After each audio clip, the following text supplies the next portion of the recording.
Election অনুষ্ঠিত হয়েছে।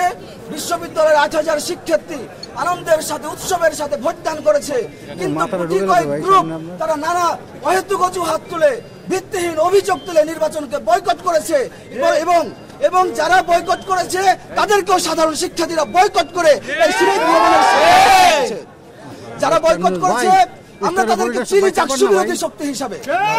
যারা বয়কট করেছে তারা কখনোই চাকসু চাই নাই এবং ভুয়া মিথ্যা অভিযোগ দিয়ে তারা চাকসু বয়কট করেছে। আমরা দেখেছি পরবর্তীতে বিএনপিপন্থী বামপন্থী কিছু শিক্ষক নানা অভিযোগ তুলে আবার চাকসুর ভোট গণনাকে দীর্ঘায়িত করার চেষ্টা করেছে। যখন ওএমআর মেশিনে ভোট গণনা করার কথা বলা হয় তখন তারা একটা ভিত্তিহীন অভিযোগ দিয়ে ওএমআর মেশিন আটকে দেয় এবং ভোট গণনা চলছে 2 দিন ধরে।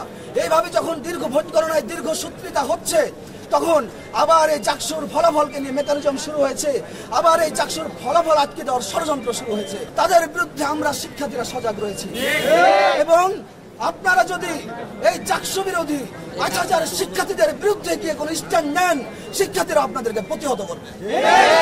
এখন চাকসুর ফলাফল গণনা চলছে, কিন্তু মাত্র 3টা টেবিলে ফলাফল গণনা হচ্ছে, ভোট গণনা হচ্ছে। ৮,০০০ শিক্ষার্থী ভোট দিয়েছে, কাল থেকে 3টা টেবিলে 10-12 জন শিক্ষক ভোট গণনা করছে। এভাবে চলতে থাকলে কালকেও ভোট গণনা করতে হবে। এর মাঝেও চাকসু বিরোধী গ্রুপ চাকসুর ফলাফল স্থগিত চেয়ে আবেদন করে ফেলবে এবং চাকসু বানচাল করারই পায়তারা চলছে এখন পর্যন্ত।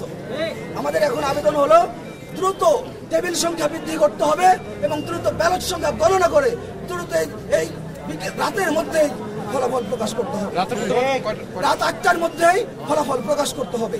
যদি এর বেশি চাই এবং যদি কোনো গ্রুপ চাকসু বানচালের ষড়যন্ত্র করে, যদি কোনো গ্রুপ চাকসুর ফলাফল স্থগিত চেয়ে আবেদন করে, তাদের বিরুদ্ধে শিক্ষার্থীর আন্দোলন গড়ে তুলবে।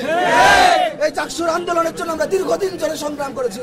চাকসুর নির্বাচন অনুষ্ঠিত হয়েছে, এমন একটা মুহূর্তে এসে কোন গ্রুপ যদি চাকসু বানচালের চেষ্টা করে, জাহাঙ্গীরনগরের হাজার হাজার শিক্ষার্থী প্রস্তুত আছে ফলাফলের জন্য।